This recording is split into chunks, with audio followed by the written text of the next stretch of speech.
ಸ್ನೇಹಿತರೆಲ್ಲರೂ ನಮಸ್ಕಾರ. ಸ್ನೇಹಿತರೆ, ಇಸ್ರೇಲಿನ ಪ್ರಧಾನಿ ನೆತನ್ಯಾಹು ಅವರನ್ನ ಕೊಲ್ತೀವಿ ಅಂತ ಆಯಾದಿಸಿ ಬೆದರಿಕೆ ಒಡ್ಡಿರೋ ಬೆನ್ನಲ್ಲೇ ಸೋಷಿಯಲ್ ಮೀಡಿಯಾದಲ್ಲಿ ನೆತನ್ಯಾಹು ಅವರನ್ನ ಕೊಂದವರಿಗೆ ಉತ್ತರ ಕೊಡೋದಕ್ಕೆ ಅಂತಾನೆ ಕಾಫಿ ಶಾಪ್ ಒಂದರಲ್ಲಿ ನೆತನ್ಯಾಹು ಪ್ರತ್ಯಕ್ಷ ಆಗಿದ್ದಾರೆ. ಅಲ್ಲಿಂದ ಒಂದು ವಿಡಿಯೋ ಮಾಡಿ ತಮ್ಮದೇ ಎಕ್ಸ್ ಅಕೌಂಟ್ನಲ್ಲಿ ಶೇರ್ ಕೂಡ ಮಾಡಿದ್ದಾರೆ.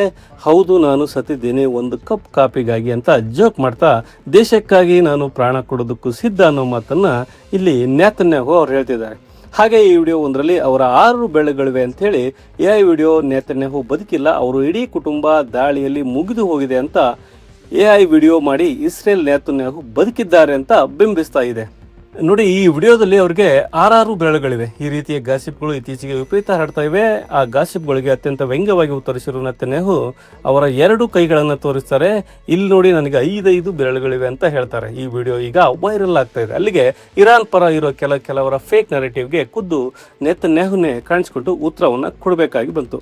ಇನ್ನು ಮುಸ್ತಫಾ ಖಮೇನಿ ಬಗ್ಗೆ ಕೂಡ ಇದೇ ಥರದ ಮಾತುಗಳಿವೆ. ಮುಸ್ತಫಾ ಡ್ಯಾಮೇಜ್ ಆಗಿದ್ದಾರೆ ಅನ್ನೋ ಸುದ್ದಿಗಳು ಕೂಡ ಅವರು ಬದುಕಿಲ್ಲ ಅನ್ನೋ ಮಾತುಗಳು, ಬದುಕಿದ್ದೆ ಅಟ್ಲೀಸ್ಟ್ ಅಧಿಕಾರ ಸ್ವೀಕಾರ ಸಂಭ್ರಮದಲ್ಲಾದರೂ ಕೂಡ ಅಥವಾ ಕುಡ್ಸ್ ಡೇ ಅಲ್ಲೋ ಶುಕ್ರವಾರದ ಪ್ರೇಯರ್ ಡೇ ಅಲ್ಲೋ ಅವರು ಈ ಥರದ ವಿಡಿಯೋ ಮಾಡಿ ಬಿಟ್ಟಿದ್ರೆ ಚೆನ್ನಾಗಿರ್ತಿತ್ತು ಅಂತ ಅನ್ಕೊಂತೀನಿ.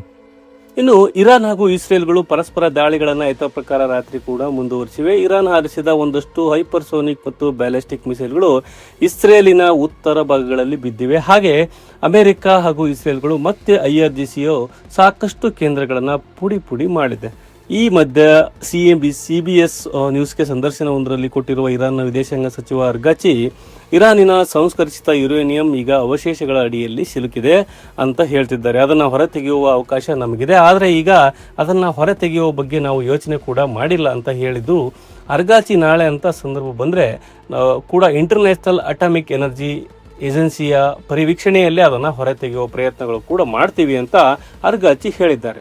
ಈ ಮಧ್ಯೆ UAE ಪಿಜೈರಾ ಆದಮೇಲೆ ಇರಾನ್ ಮಿಸೈಲ್ ಹಾಗೂ ಡ್ರೋನ್ಗಳ ದಾಳಿಗಳನ್ನು ಮಾಡ್ತಾ ಇರುವಾಗಲೇ ಅಲ್ಲಿಂದ ಸುಮಾರು 80,800 ಟನ್ ತೈಲ ತುಂಬಿಕೊಂಡು ಭಾರತೀಯ ಹಡಗೊಂದು ಅಲ್ಲಿಂದ ಭಾರತ ಕಡೆಗೆ ಹೊರಟಿದೆ. ಸ್ನೇಹಿತರೆ, ಈ ಪುಜೈರಾ ಅಂದರೆ ನೀವಿಲ್ಲಿ ಮ್ಯಾಪಲ್ಲಿ ನೋಡ್ತಾ ಇದ್ದೀರಲ್ಲ, ಇದು ಈ ಬಂದರು ಹಾರ್ಮೋನ್ಸ್ ಅಲ್ಲಿ ಇಲ್ಲ, ಆದ್ದರಿಂದ ಸ್ವಲ್ಪ ಹೊರಗಿದೆ. ಇನ್ನು ಈ ಪೋರ್ಟ್ ಮೇಲೆ ಇರಾನ್ ದಾಳಿ ಮಾಡೋದಕ್ಕೆ ಇರುವ ಕಾರಣ ಅಂದರೆ ಅಬುಧಾಬಿಯಿಂದ ಇಲ್ಲಿಗೆ UAE ಒಂದು ಪೈಪ್ಲೈನ್ ಅನ್ನು ಮಾಡಿಕೊಂಡಿದೆ. ಈ ಮೂಲಕ ಹಾರ್ಮೋನ್ಸ್ ಮೇಲಿನ ಡಿಪೆಂಡೆನ್ಸಿಯನ್ನು ಎಮಿರೇಟ್ಸ್ ತಪ್ಪಿಸ್ಕೊಳ್ತಾ ಇದೆ. ಇನ್ನು ಈ ಪಿಜೈರಾ ಪೋರ್ಟ್ ಕಾರಣಕ್ಕೆ ಇದರ ಮತ್ತೊಂದು ಬದಿಯಲ್ಲಿ ಅಂದರೆ ಹಾರ್ಮೋನ್ಸ್ನ ಮತ್ತೊಂದು ಬದಿಯಲ್ಲಿ ರಾಸ್ ಅಲ್ಖೈಮಾ ಪೋರ್ಟ್ಗೆ ಹಡಗುಗಳು ಬರಲೇಬೇಕಾದ ಅಗತ್ಯ ಬೀಳ್ತಾ ಇಲ್ಲ. ಇನ್ನು ರಾಸ್ ಅಲ್ಖೈಮಾಗೆ ಬರಬೇಕು ಅಂದರೆ ಹಾರ್ಮೋನ್ಸ್ ಮೂಲಕ ಬರಬೇಕಿತ್ತು. ಅಲ್ಲಿ ಇರಾನ್ ಸಮಸ್ಯೆಯನ್ನು ಉಂಟು ಮಾಡ್ತದೆ. ಹಾಗಾಗಿ ಪಿಜೈರಾದಿಂದ ಎಮಿರೇಟ್ಸ್ ಪ್ರತಿನಿತ್ಯ 1 ಮಿಲಿಯನ್ ಬ್ಯಾರಲ್ನಷ್ಟು ತೈಲವನ್ನು ಸಾಗಾಟ ಮಾಡ್ತಿದೆ. ಇದನ್ನು ಸಹಿಸಿಕೊಳ್ಳೋದಕ್ಕೆ ಇರಾನ್ಗೆ ಸಾಧ್ಯ ಆಗ್ತಿಲ್ಲ. ಹೀಗಾಗಿ ಪಿಜೈರಾ ಮೇಲೆ ದಾಳಿಗಳಾಗ್ತವೆ. ಈ ಕಾರಣದಿಂದಾಗಿ ಅಲ್ಲಿ ಭಾರಿ ಸ್ಫೋಟ ಮತ್ತು ಬೆಂಕಿ ಕೂಡ ಕಾಣಿಸಿಕೊಂಡಿದೆ. ಲೋಡಿಂಗ್ ಕಾರ್ಯಾಚರಣೆಯನ್ನು ತಾತ್ಕಾಲಿಕವಾಗಿ ನಿಲ್ಲಿಸಲಾಗಿದೆ. ಇನ್ನು ಶನಿವಾರ ಪುಜೈರಾ ಟರ್ಮಿನಲ್ ಮೇಲೆ ದಾಳಿ ನಡೆದಾಗ ಇನ್ನು ಭಾರತದ ಹಡಗು ಸಿಂಗಲ್ ಪಾಯಿಂಟ್ ಹಾಗೆ ಮೂರಿಂಗ್ ಸೌಲಭ್ಯದಲ್ಲಿ ಕಚ್ಚಾ ತೈಲವನ್ನು ಲೋಡ್ ಮಾಡ್ತಾ ಇತ್ತು. ಟ್ಯಾಂಕರ್ ಮತ್ತು ಅದರಲ್ಲಿರುವ ಎಲ್ಲ ಭಾರತೀಯ ನಾವಿಕರು ಕೂಡ ಸುರಕ್ಷಿತವಾಗಿದ್ದಾರೆ. ಆ ಹಡಗು ಅಲ್ಲಿಂದ ಈಗ ಕ್ಷೇಮವಾಗಿ ಭಾರತ ಕಡೆಗೆ ಹೊರಟಿದೆ ಅಂತ ಭಾರತೀಯ ಅಧಿಕಾರಿಗಳು ಕೂಡ ಹೇಳ್ತಿದ್ದಾರೆ. ಹಾಗೆ ಸ್ಟೇಟ್ ಆಫ್ ಹಾರ್ಮೋನ್ಸ್ ಅಲ್ಲಿ ಭಾರತದ ಇನ್ನೂ 22 ಹಡಗುಗಳು ಕೂಡ ಇವೆ. ಸದ್ಯಕ್ಕೆ ಅವು ಸುರಕ್ಷಿತವಾಗಿ ಭಾರತ ತೈಲ ಹಡಗುಗಳಿಗೆ ಇರಾನ್ ಸೇಫ್ ಪ್ಯಾಸೇಜ್ ಅನ್ನು ಕೂಡ ಕೊಡ್ತಾ ಇದೆ. ಹೀಗಾಗಿ ಈ ಹಡಗುಗಳು ಸುರಕ್ಷಿತವಾಗಿ ತೈಲ ಮತ್ತು ಗ್ಯಾಸ್ ಅನ್ನ ತುಂಬಿಕೊಂಡು ಭಾರತದ ಕಡೆಗೆ ಬರ್ತವೆ. ಸ್ನೇಹಿತರೆ, ಸದ್ಯಕ್ಕೆ ಈ ಮಾರ್ಗದಲ್ಲಿ ಭಾರತದ ಹಡಗುಗಳಿಗೆ ಸಮಸ್ಯೆ ಇಲ್ಲ. ಜೊತೆಗೆ ಭಾರತ ರಷ್ಯಾದ ತೈಲ ಖರೀದಿಯನ್ನು ಕೂಡ ಹೆಚ್ಚು ಮಾಡ್ತಿದೆ. ಇನ್ನು ಸೌದಿ ಅರೇಬಿಯಾ ಕೂಡ ತನ್ನ ತೈಲ ಸಾಗಾಟದ ಮಾರ್ಗವನ್ನು ಬದಲಿಸಿಕೊಳ್ತಾ ಇದೆ. ಆದರೆ ಸೌದಿ ಆಯ್ಕೆ ಮಾಡಿಕೊಂಡಿರೋದು ಈ ಹೊಸ ಮಾರ್ಗ ಏನಿದೆ, ಇದು ಕೂಡ ಸದ್ಯಕ್ಕೆ ಸೇಫ್ ಅಂತ ಅನಿಸ್ತಾ ಇಲ್ಲ. ಈಗ ಅಲ್ಲಿಂದಲೂ ಕೂಡ ಧಮ್ಕಿಯ ಸದ್ದು ಕೇಳಿ ಬರ್ತಾ ಇದೆ. ಹಾಗೆ ಧಮ್ಕಿ ಕೊಡ್ತಾ ಇರೋದು ಯಮನ್ನ ಹೌತಿಗಳು. ಸೌದಿ ಅರೇಬಿಯಾ ಅನ್ನೋದು ಎಷ್ಟು ದೊಡ್ಡದಿದೆ ಅಂದರೆ ಅವರು ಪರ್ಸಿಯನ್ ಗಲ್ಫ್ನಿಂದ ಕೆಂಪು ಸಮುದ್ರವರೆಗೆ ಕೂಡ ಚಾಚಿಕೊಂಡಿದ್ದಾರೆ. ಅವರಿಗೆ 2 ಸಮುದ್ರ ಮಾರ್ಗಗಳು ಸಿಗ್ತವೆ. ಈಗ ಪರ್ಸಿಯನ್ ಗಲ್ಫ್ ಸಮಸ್ಯೆಗೆ ತುತ್ತಾಗ್ತಾ ಇದ್ದಂತೆ ಸೌದಿ ಅರೇಬಿಯಾ ತನ್ನ ಇನ್ನೊಂದು ಬದಿಯಲ್ಲಿನ ಪೋರ್ಟ್ಗಳ ಮೂಲಕ ತೈಲ ಸಾಗಾಟದ ವ್ಯವಸ್ಥೆಯನ್ನು ಮಾಡ್ಕೊಳ್ತಾ ಇದೆ. ಈಗಾಗಲೇ ಅಬ್ಕೈನಿಂದ ಈಸ್ಟ್ ವೆಸ್ಟ್ ಪೈಪ್ಲೈನ್ ಅಥವಾ ಪೆಟ್ರೋಲ್ ಪೈಪ್ಲೈನ್ ಮೂಲಕ ಕೆಂಪು ಸಮುದ್ರದಲ್ಲಿನ ಯಾನ್ಬೋ ಪೋರ್ಟ್ಗೆ ತೈಲವನ್ನು ಸಾಗಾಟ ಮಾಡಲಾಗ್ತಿದೆ. ಇದು ಸುಮಾರು 750 ಮೈಲ್ಗಳ ಪೈಪ್ಲೈನನ್ನು ಮತ್ತು ಪ್ರತಿನಿತ್ಯ ಸುಮಾರು 5ರಿಂದ 7 ಮಿಲಿಯನ್ ಬ್ಯಾರಲ್ಗಳಷ್ಟು ತೈಲವನ್ನು ಸರಬರಾಜು ಮಾಡೋ ಸಾಮರ್ಥ್ಯವನ್ನು ಕೂಡ ಹೊಂದಿದೆ. ಈ ಯಾನ್ಬು ಜದ್ ಜಿಜಾನ್ ಪೋರ್ಟ್ಗಳ ಮೂಲಕ ಸೌದಿ ಅರೇಬಿಯಾ ಏಷ್ಯಾ ಹಾಗೂ ಯುರೋಪಿಯನ್ ದೇಶಗಳಿಗೆ ತನ್ನ ತೈಲ ಸಾಗಾಟವನ್ನು ಶುರು ಮಾಡಿದೆ. ಈ ಮಾರ್ಗದ ಮೂಲಕ ಸುಮಾರು 2ರಿಂದ 2.5 ಮಿಲಿಯನ್ ಬ್ಯಾರಲ್ಗಳಷ್ಟು ತೈಲವನ್ನು ಸಾಗಾಟ ಹೆಚ್ಚಾಗಿ ಮಾಡ್ತಾ ಇದೆ. ಅಂತ ಅಂಕಿಅಂಶಗಳು ಕೂಡ ಹೇಳ್ತೇವೆ. ಹೀಗೆ ಸೌದಿ ತನ್ನ ತೈಲವನ್ನು ಸುಯೆಜ್ ಮೂಲಕ ಯುರೋಪ್ಗೆ ಸಾಗಾಟ ಮಾಡೋದಕ್ಕೆ ಸಮಸ್ಯೆ ಏನಾಗೋದಿಲ್ಲ. ಆದರೆ ಏಷ್ಯಾಗೆ ಕಳಿಸ್ಕೊಡ್ಬೇಕಂದ್ರೆ ಅಲ್ಲೊಂದು ಸಮಸ್ಯೆ ಇದೆ. ತೈಲಕ್ಕೆ ಮಾತ್ರ ಅಲ್ಲ, ಯುರೋಪ್ನಿಂದ ಏಷ್ಯಾಗೆ ಬರುವ ಇನ್ನಿತರ ಸರಕುಗಳು ಕೂಡ ಹಾಗೆ. ಪೂರ್ವ ದೇಶಗಳಿಂದ ಪಶ್ಚಿಮಕ್ಕೆ ಹೋಗೋ ಸರಕು ಸರಂಜಾಮಿಗೆ ಕೂಡ ಇನ್ನು ಮುಂದೆ ಅಲ್ಲಿ ಅಂದರೆ ಬಾಬ್ ಅಲ್ ಮುಂದಾಬಲ್ಲಿ ಕೂಡ ಸಮಸ್ಯೆ ಶುರುವಾಗುತ್ತೆ. ಇಲ್ಲಿ ನೀವು ನೋಡ್ತಾ ಇದ್ದಿರಲ್ಲ, ಇದು ಬಾಬ್ ಅಲ್ ಮುಂದಾಬ್, ಯಮನ್ ಮತ್ತು ಆಫ್ರಿಕಾದ ಹಾಗೆ ಜಿಬೂಟಿಯನ್ನು ದಾಟುವ ಈ ಚಿಕ್ಕ ಮತ್ತು ಕಡಿಮೆ ಅಗಲದ ಸಮುದ್ರ ಮಾರ್ಗ ಇದೆ ನೋಡಿ. ಇದನ್ನು ಬಾಬ್ ಅಲ್ ಮುಂದಾಬ್ ಅಂತ ಕರೀತಾರೆ. ಕೆಂಪು ಸಮುದ್ರದ ಹಾಗೂ ಗಲ್ಫ್ ಆಫ್ ಆರ್ಡರ್ಗಳು ಕೂಡ ಈ ಸ್ಥಳದ ಅಗಲ ಬರೀ 26 ಕಿಲೋಮೀಟರ್ ಮಾತ್ರ. ಸ್ನೇಹಿತರೆ, ಹೀಗೆ ಸಮುದ್ರದ ಮಾರ್ಗಗಳು ಬಾಟಲ್ ನೆಕ್ ಥರ ತಯಾರಾಗ್ತಾವಲ್ಲ, ಇವುಗಳನ್ನು ಚೋಕ್ ಅಪ್ ಪಾಯಿಂಟ್ಸ್ ಅಂತ ಕರೀತಾರೆ. ಹಾಗಾಗಿ ಇಂತಹ ಕಡೆಗಳಲ್ಲಿ ಸಮಸ್ಯೆಗಳು ಆಗ್ತಾನೆ ಇರ್ತವೆ. ಈಗ ಸ್ಟ್ರೈಟ್ ಆಫ್ ಹಾರ್ಮೋನ್ಸ್ ಇದೆ ನೋಡಿ, ಅದು ಕೂಡ ಒಂದು ಚೋಕ್ ಪಾಯಿಂಟ್ ಇದ್ದಂಗೆ. ನಿಮಗೆ ಜಾಗತಿಕವಾಗಿ ವ್ಯಾಪಾರ ಏನಿದೆ ಅದು 80% ಸಮುದ್ರ ಮಾರ್ಗಗಳು ಕೂಡ ನಡೀತವೆ. ಹಾಗೆ ಸ್ಟ್ರೈಟ್ ಆಫ್ ಹಾರ್ಮೋನ್ಸ್ ಅನ್ನೋದು ಬಹುಪಾಲು ಇಂಧನ ಸಾಗಾಟದ ಮಾರ್ಗ. ಅಲ್ಲಿ ಜಾಗತಿಕವಾಗಿ ಸರಬರಾಜು ಒಟ್ಟು ಪೆಟ್ರೋಲ್ ಮತ್ತು ಗ್ಯಾಸ್ ಏನಿದೆ ಅದರ 20% ಈ ಮಾರ್ಗವಾಗಿ ಸಾಗಾಟ ಆಗುತ್ತೆ. ಹಾಗೆ ಕೆಂಪು ಸಮುದ್ರದ ಮಾರ್ಗಕ್ಕೆ ಬಂದರೆ ಇದು ಸುಮಾರು 2000 ಕಿಲೋಮೀಟರ್ ಉದ್ದದ ಮಾರ್ಗ ಅಷ್ಟೇ ಅಲ್ಲ, 2 ಖಂಡಗಳ ನಡುವೆ ಹಾದು ಹೋಗುವ ಅತಿ ಕಡಿಮೆ ಉದ್ದದ ಸಮುದ್ರ ಮಾರ್ಗ ಕೂಡ ಹೌದು. ಹಾಗೆ ಈ ಮಾರ್ಗ ಒಟ್ಟು ಜಾಗತಿಕ ವ್ಯಾಪಾರದಲ್ಲಿ 15% ಪಾಲನ್ನು ಪಡ್ಕೊಳ್ಳುತ್ತೆ. ಇನ್ನು 30% ಕಂಟೈನರ್ಗಳು ತೈಲದಲ್ಲಿ, 12% LPGಯಲ್ಲಿ, 8% ಇದೇ ಮಾರ್ಗವಾಗಿ ಸಾಗುತ್ತೆ. ಪ್ರತಿನಿತ್ಯ 50ರಿಂದ 60 ವ್ಯಾಪಾರಿ ಹಡಗುಗಳಂತೆ ವಾರ್ಷಿಕವಾಗಿ ಸುಮಾರು 20,000 ಹಡಗುಗಳು ವರ್ಷಕ್ಕೆ ಸರಿಸುಮಾರು 1.6 ಬಿಲಿಯನ್ ಟನ್ ಸರಕನ್ನು ಈ ಮಾರ್ಗದಲ್ಲಿ ಸಾಗಿಸ್ತವೆ.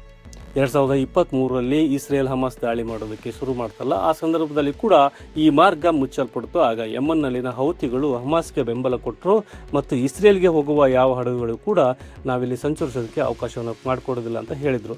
ಆನಂತರ ಇಸ್ರೇಲ್ ಒಂದೇ ಅಲ್ಲ, ಈ ಮಾರ್ಗವಾಗಿ ಸಂಚರಿಸುವ ಎಲ್ಲ ಹಡಗುಗಳು ಮೇಲೂ ಕೂಡ ಹೌತಿ ದಾಳಿ ಮಾಡೋದಕ್ಕೆ ಶುರು ಮಾಡಿತು. ಭಾರತ ಒಂದಷ್ಟು ಹಡಗುಗಳನ್ನು ಇಲ್ಲಿ ಕಾಪಾಡಿದ್ದು ಆಯಿತು. ಈ ಸಂದರ್ಭದಲ್ಲಿ ಪಶ್ಚಿಮದಿಂದ ಪೂರ್ವಕ್ಕೆ ಬರ್ತಾ ಇದ್ದ ಹಡಗುಗಳು ಪರ್ಯಾಯ ಮಾರ್ಗವನ್ನು ಹುಡುಕಿಕೊಂಡು ಆಫ್ರಿಕಾ ಸುತ್ತಕೊಂಡು ಕೇಪ್ ಆಫ್ ಗುಡ್ ಹೋಪ್ ಮೂಲಕ ಹಿಂದೂ ಮಹಾಸಾಗರವನ್ನು ತಲುಪಬೇಕಾದ ಪರಿಸ್ಥಿತಿ ನಿರ್ಮಾಣ ಆಯಿತು. ಈ ಮಾರ್ಗವಾಗಿ ಬರೋದ್ರಿಂದ ದೂರ ಹೆಚ್ಚಾಗುತ್ತೆ, ಸಂಚಾರದ ಸಮಯ ಕೂಡ ಆಗುತ್ತೆ. ಸುಮಾರು 14ರಿಂದ 15 ದಿನಗಳವರೆಗೆ ಹೆಚ್ಚಿಗೆ ಟೈಮು ಬೇಕಾಗುತ್ತೆ. ಇಷ್ಟಾದಮೇಲೆ ವೆಚ್ಚ ಕೂಡ ಹೆಚ್ಚಾಗಬೇಕಲ್ವ. ಸಾಗಾಟದ ವೆಚ್ಚ ಹೆಚ್ಚಾದಾಗ ಸರಕಿನ ಬೆಲೆ ಕೂಡ ಹೆಚ್ಚಾಗುತ್ತೆ. ಅದರ ಭಾರ ಬೀಳೋದು ಸಾಮಾನ್ಯರ ಜೇಬುಗಳ ಮೇಲೆ. ಕಳೆದ ಬಾರಿ ಕೂಡ ಅದೇ ಆಗಿತ್ತು, ಈಗಲೂ ಕೂಡ ಹಾಗೆ ಆಗುವ ಸೂಚನೆಗಳು ಕೂಡ ಕಾಣ್ತೇವೆ. ಇನ್ನು ಇಲ್ಲಿ ಇಡೀ ಸಮುದ್ರ ಮಾರ್ಗವನ್ನು ಬಂದ್ ಮಾಡುವಷ್ಟು ಹೌತಿಗಳಿಗೆ ಶಕ್ತಿ ನಿಜವಾಗ್ಲೂ ಇದೆಯಾ? ಇನ್ನು ಹೌತಿ ಅನ್ನೋದು ಯಮನ್ನಲ್ಲಿನ ಸಿಯಾ ಬಂಡುಕೋರ ಸಂಘಟನೆ. ಇವತ್ತು ಯಮನ್ 2 ಆಡಳಿತಗಳ ಕೈಯಲ್ಲಿದೆ. ಅಲ್ಲಿನ ಅಧಿಕೃತ ಸರ್ಕಾರ ಒಂದಾದರೆ ಮತ್ತೊಂದು ಬಂಡುಕೋರ ಹೌತಿಗಳು ನಡೆಸಿರೋ ಸರ್ಕಾರ ಅವರಿಗೆ ಇರಾನ್ ಬೆಂಬಲ ಇದೆ. ಆಯುಧಗಳು, ಹಣಕಾಸಿನ ನೆರವು ಎಲ್ಲವನ್ನು ಕೂಡ ಇರಾನ್ ಹೌತಿಗಳಿಗೆ ಕೊಡ್ತಾ ಇದೆ. ಇನ್ನು ಲೆಬನಾನ್, ಹೆಜ್ಬುಲ್ಲಾಗಳ ಮೂಲಕ ಇವರಿಗೆ ತರಬೇತಿ ಕೂಡ ಕೊಡಿಸ್ತಾ ಇದೆ. ಹೀಗಾಗಿ ಕಳೆದ ಬಾರಿ ಹಮಾಸ್ ಪರ ನಿಂತು ಇಸ್ರೇಲ್ ಮೇಲೆ ದಾಳಿ ಮಾಡೋದಕ್ಕೆ ಕೂಡ ಈ ಹೌತಿಗಳಿಗೆ ಹೇಳಿದ್ದು ಕೂಡ ಇರಾನೇ. ಹಾಗೆ ಹೌತಿಗಳು ಆಗಾಗ ಸೌದಿ ಅರೇಬಿಯಾದ ಮೇಲೆ ಕೂಡ ದಾಳಿಯನ್ನು ಮಾಡ್ತಾ ಇರ್ತಾರೆ. ಅವರ ವಿರುದ್ಧ ಸೌದಿ ಪಾಕಿಸ್ತಾನದ ಬಾಡಿಗೆ ಸೈನಿಕರನ್ನ ಕೂಡ ಕರ್ಕೊಂಡು ಬಂದು ಯಮನ್ ಸೌದಿಯ ಗಡಿಯಲ್ಲಿ ನಿಲ್ಲಿಸಿದೆ. ಇನ್ನು ಇವರ ಹತ್ರ ತುಂಬಾ ಆಧುನಿಕ ಮತ್ತು ಬಲಿಷ್ಠ ಆಯುಧಗಳಿವೆ ಅಂತಲ್ಲ, ಆದರೆ ಭೌಗೋಳಿಕವಾಗಿ ಇವರಿಗೆ ಒಂದು ಶಕ್ತಿ ಇದೆ. ಯಮನ್ ರಾಜಧಾನಿ ಸಹ ಹೌತಿಗಳ ಕೈಯಲ್ಲಿದೆ. ಹಾಗಾಗಿ ಈ ಭಾಗದಲ್ಲಿನ ಪೋರ್ಟ್ಗಳು ಕೂಡ ಇಡೀ ಸಮುದ್ರ ತೀರ ಅವರ ಕೈಯಲ್ಲಿದೆ. ಇಲ್ಲಿ ಜಿಬೋಟಿ ಕಡೆಗೆ ಚಾಚ್ಕೊಂಡಿರೋ ಹಾಗೆ ಕಾಣ್ತಾ ಇರೋ ಪೆರ್ರಿ ದ್ವೀಪ ಕೂಡ ಹೌತಿಗಳ ಹಿಡಿತದಲ್ಲಿದೆ. ಹೀಗಾಗಿ ಮಾರ್ಗದ ಅಗಲ ಕೂಡ ತುಂಬ ಕಡಿಮೆ. ಹೀಗಾಗಿ ಇಲ್ಲಿ ಸಂಚರಿಸುವ ವ್ಯಾಪಾರಿ ಹಡಗುಗಳು ಕೂಡ ಮೇಲೆ ಸುಲಭವಾಗಿ ದಾಳಿ ಮಾಡೋದಕ್ಕೆ ಹೌತಿಗಳಿಗೆ ಸಾಧ್ಯ ಆಗುತ್ತೆ. ಅದನ್ನೇ ಅವರು ಕಳೆದ ಬಾರಿ ಮಾಡಿದ್ರು. ಈ ಬಾರಿ ಕೂಡ ಅದನ್ನೇ ಮಾಡ್ತೀವಿ ಅಂತ ಧಮಕಿ ಕೂಡ ಹಾಕೋದಕ್ಕೆ ಶುರು ಮಾಡಿದ್ದಾರೆ. ಇನ್ನು ಈಗ ಇರಾನ್ ಇಸ್ರೇಲ್ ಸಂಘರ್ಷ ಕೂಡ ಶುರುವಾದ ನಂತರ ಹೌತಿಗಳ ಸದ್ದು ಹೆಚ್ಚಾಗ್ತಾ ಇದೆ. ಇನ್ನು ಈಗ ಇರಾನ್ ಮತ್ತು ಇಸ್ರೇಲ್ ಸಂಘರ್ಷ ಶುರುವಾದ ನಂತರ ಹೌತಿ ಬಂಡುಕೋರರ ಸದ್ದು ಈ ಭಾಗದಲ್ಲಿ ಹೆಚ್ಚು ಕೇಳಿ ಬರ್ತಾ ಇಲ್ಲ. ಈ ಬಾರಿ ಕೂಡ ಅದನ್ನೇ ಮಾಡ್ತೀವಿ ಅಂತ ಅವರು ಧಮಕಿ ಕೊಡೋದಕ್ಕೆ ಶುರು ಮಾಡಿದ್ದಾರೆ. ಇನ್ನು ಈಗ ಇರಾನ್ ಇಸ್ರೇಲ್ ಸಂಘರ್ಷ ಶುರುವಾದ ನಂತರ ಹೌತಿಗಳ ಹೆಚ್ಚು ಸದ್ದು ಮಾಡ್ತಾ ಇರಲಿಲ್ಲ. ಇನ್ನು ಈಗ ಇರಾನ್ ಮತ್ತು ಇಸ್ರೇಲ್ ಸಂಘರ್ಷ ಶುರುವಾದ ನಂತರ ಹೌತಿ ಬಂಡುಕೋರರ ಸದ್ದು ಈ ಭಾಗದಲ್ಲಿ ಹೆಚ್ಚು ಕೇಳಿ ಬರ್ತಾ ಇರಲಿಲ್ಲ. ಇಲ್ಲಿ ಇಸ್ರೇಲ್ ಹಾಗೂ ಹಮಾಸ್ ನಡುವೆ ಅಮೆರಿಕದ ನೇತೃತ್ವದ ಒಂದು ಸಂಧಾನ ಆಗಿ ಕದನ ವಿರಾಮ ಏರ್ಪಡ್ತಲ್ಲ, ಅದಾದ ಮೇಲೆ ಹೌತಿಗಳು ಹೆಚ್ಚು ಸದ್ದು ಮಾಡಲಿಲ್ಲ. ಇರಾನ್ ಮೇಲೆ ದಾಳಿಗಳಾಗ್ತಾ ಇರುವಾಗಲೂ ಕೂಡ ಅವರು ಇಸ್ರೇಲ್ ವಿರುದ್ಧ ದಾಳಿ ಮಾಡೋದಕ್ಕೆ ಹೋಗಲಿಲ್ಲ. ಆದರೆ ಈಗ ಸೌದಿಯ ತೈಲ ವ್ಯಾಪಾರ ಕೆಂಪು ಸಮುದ್ರದ ಕಡೆಗೆ ತಿರುಗಿದ ಕೂಡಲೇ ಹೌತಿಗಳು ನಾವು ಕೂಡ ಈ ಬಾಬಲ್ ಮುಂದಾಬ್ ಸ್ಟ್ರೈಟ್ ಅನ್ನ ಮುಚ್ಚಿಬಿಡ್ತೀವಿ ಅಂತ ಧಮಕಿ ಕೂಡ ಹಾಕೋದಕ್ಕೆ ಶುರು ಮಾಡಿದ್ದಾರೆ. ಹಾಗೇನಾದ್ರೂ ಆದ್ರೆ ಜಗತ್ತಿನ 15% ವ್ಯಾಪಾರದ ಮೇಲೆ ಇದು ದೊಡ್ಡ ಪರಿಣಾಮವನ್ನು ಬೀರುತ್ತೆ. ಇಡೀ ಜಗತ್ತಿಗೆ ಹಾಗೂ ಭಾರತಕ್ಕೂ ಕೂಡ ಇದು ದೊಡ್ಡ ಆರ್ಥಿಕ ಹೊರೆಗೆ ಕಾರಣ ಆಗುತ್ತೆ. ಇಸ್ರೇಲ್ ಮತ್ತು ಸೌದಿ ಪಡೆಗಳಿಗೆ ಸುಲಭ ಕೂಡ ಆಗುತ್ತೆ. ಇಲ್ಲಿ ಹೌತಿಗಳು ಇನ್ನು ಮಾರ್ಗವನ್ನ ಬಂದು ಮಾಡಿಲ್ಲ, ಆದ್ರೆ ಮಾಡ್ತೀವಿ ಅನ್ನೋ ಧಮಕಿ ಕೂಡ ಕೊಡೋದಕ್ಕೆ ಶುರು ಮಾಡಿದ್ದಾರೆ. ಸೊ ಈಗ ಹಾರ್ಮೋನ್ಸ್ ಕ್ರೈಸಿಸ್ ನಂತರ ಈಗ ಸುಸ್ ಕ್ರೈಸಿಸ್ ಅನ್ನೋದು ಅಥವಾ ಅಲಮ್ದಾಬಾದ್ ಕ್ರೈಸಿಸ್ ಅನ್ನೋದು ಮತ್ತೊಮ್ಮೆ ಶುರುವಾಗುತ್ತಾ ಅನ್ನೋದನ್ನ ನಾವು ಕಾದು ನೋಡಬೇಕಿದೆ. ಸ್ನೇಹಿತರೆ ಇದು ಬಾಬ್ ಅಲ್ಬಾದ್ನಲ್ಲಿ ಹೌತಿಗಳು ಧಮಕಿ ಕೊಡ್ತಾ ಇರುವುದರ ಕುರಿತಾದ ಒಂದಷ್ಟು ಮಾಹಿತಿ. ಮುಂದೆ ಸಂಚಿಕೆಯಲ್ಲಿ ಮತ್ತಷ್ಟು ವಿಶೇಷತೆಗಳು ಮತ್ತೆ ಭೇಟಿಯಾಗೋಣ. ಅಲ್ಲಿವರೆಗೂ ಜೈ ಹಿಂದ್ ಜೈ ಕರ್ನಾಟಕ.